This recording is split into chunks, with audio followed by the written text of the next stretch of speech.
Hi പ്രിയപ്പെട്ടവരെ, മലയാളികളൊക്കെ വളരെ പ്രയാസത്തിലും ദുഃഖത്തിലുമാണ്. നമ്മളൊക്കെ കാത്തിരിക്കുന്നത് പ്രിയപ്പെട്ട അർജുനൻ്റെ വരവിനാണ്. ആ വരവിന് പ്രതീക്ഷയോടെ പ്രാർത്ഥനയോടാണ് നമ്മളൊക്കെ കാത്തിരിക്കുന്നത്. ആ ദുരന്തത്തെക്കുറിച്ച് ഒന്ന് രണ്ട് കാര്യങ്ങൾ നിങ്ങളുമായി പങ്കുവെക്കുക എന്ന് കരുതിയിട്ടാണ് ഇപ്പോൾ ഞാൻ വന്നത്. അതിലൊന്ന് പ്രകൃതിയുമായി ബന്ധപ്പെട്ടതാണ്, രണ്ടാമത്തത് രാഷ്ട്രീയമാണ്. പ്രകൃതിയുമായി ബന്ധപ്പെട്ടെന്ന് പറയുമ്പോൾ തികച്ചും അശാസ്ത്രീയമായിട്ടുള്ളൊരു റോഡ് നിർമ്മാണമാണ് അവിടെ നടന്നിട്ടുള്ളത്. ആ പ്രദേശത്തെ ആ പ്രകൃതിക്ക് ഒരിക്കലും അനുയോജ്യമല്ലാത്ത രീതിയിലാണ് ആ റോഡ് നിർമ്മാണം നടന്നിട്ടുള്ളത്. ചില സമയങ്ങളിൽ എല്ലാ സർക്കാരുകളും കൈക്കൊള്ളുന്നൊരു കാര്യമാണത്. ചില വികസന പ്രവർത്തനങ്ങൾ നടത്താൻ വേണ്ടി അത്തരം കാര്യങ്ങൾ അവഗണിക്കേണ്ടി വരും. അങ്ങനെ അവഗണിച്ചതിൻ്റെ ഭാഗമായിട്ടുള്ള ഒരു ദുരന്തമാണ് വർഷങ്ങൾക്ക് ശേഷം അവിടെ സംഭവിച്ചത്.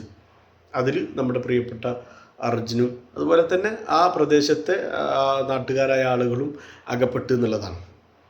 ഈ വിഷയത്തിൽ രാഷ്ട്രീയം കാണുന്ന ആളുകളുടെ കഴുകക്കണ്ണാണ് നമ്മൾ തിരിച്ചറിയേണ്ടത്. സത്യത്തിൽ അവിടെ ആ ദുരന്തം നടന്ന സമയത്ത് തന്നെ വളരെ കാര്യമായിട്ട് തന്നെ കർണാടക സർക്കാരും അവിടുത്തെ ഉദ്യോഗസ്ഥരും അത് ഇടപെടുകയും അത്തരം കാര്യങ്ങൾ വേണ്ട രീതിയിൽ കൈകാര്യം ചെയ്യുകയൊക്കെ ചെയ്തു. അങ്ങനെയാണല്ലോ 7 പേരുടെ പുറത്തെത്തിക്കാനും അതുപോലെ തന്നെ ഏറ്റവും വലിയ അപകടം നടക്കാൻ സാധ്യതയുള്ള ഒരു വാതകം വഹിച്ചു കൊണ്ടുപോയിരുന്ന ഒരു ട്രെയിലർ ടാങ്കർ പുഴയിലുണ്ടായിരുന്നു. അത് ആ പുഴയിൽ വെച്ചിട്ട് തന്നെ അതിനെ നിർവീര്യമാക്കി അത്രയും വലിയ ഒരു അപകടം ഒഴിവാക്കുകയൊക്കെ ചെയ്തത് ആ സർക്കാരാണ്. അവർ വളരെ കൃത്യമായിട്ട് നിർവഹിച്ചു കൊണ്ടുപോയിരുന്നതാണ്.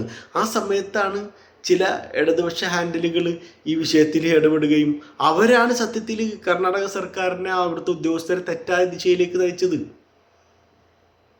ഇവരിവിടെ ഫേസ്ബുക്കിലും വാട്സാപ്പിലും ചാനൽ ചർച്ചകളിലൊക്കെ ഇരുന്നിട്ട് ഇങ്ങനെ വെട്ടി മറിക്കുക എന്നല്ലാതെ കാര്യമായിട്ടുള്ള ഇടപെടലും നടത്തിയിട്ടില്ല. നമ്മളെ മുഖ്യമന്ത്രി ഒരു കത്ത് അയക്കുകയാണ് ചെയ്തത്.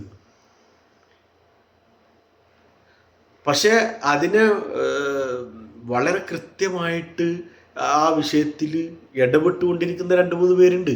അതൊന്ന് അവിടുത്തെ ആ പ്രദേശത്തെ MLA കോൺഗ്രസിൻ്റെ, അതുപോലെ തന്നെ നമ്മുടെ കാസർഗോഡത്തെ പ്രിയപ്പെട്ട MLA AKM അഷ്റഫ്, അതുപോലെ തന്നെ യൂത്ത് ലീഗിൻ്റെ മുഹമ്മദ് അലി ബാബു, അഖിലേന്ത്യാ യൂത്ത് ലീഗിൻ്റെ നേതാവ്. അങ്ങനെ ഒരുപാട് രാഷ്ട്രീയക്കാർ, പ്രവർത്തകരും നാട്ടുകാരും ആളുകളൊക്കെ അത് ആ ദുരന്തമുഖത്തുണ്ട്. അവരത് വേണ്ട രീതിയിൽ കൈകാര്യം ചെയ്തുകൊണ്ടിരിക്കുന്നുണ്ട്.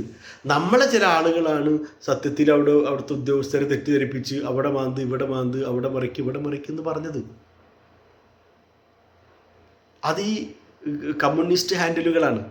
അവരൊരു ഘട്ടത്തിൽ രാഹുൽ ഗാന്ധിയെയും KC വേണുഗോപാൽ സാറിനൊക്കെ സത്യത്തിൽ ഈ വിഷയത്തിലേക്ക് വലിച്ചഴിച്ച് എന്നിട്ട് കോൺഗ്രസിനെ മോശമാക്കി, കോൺഗ്രസ് ഭരണകൂടങ്ങളെ മോശമാക്കി.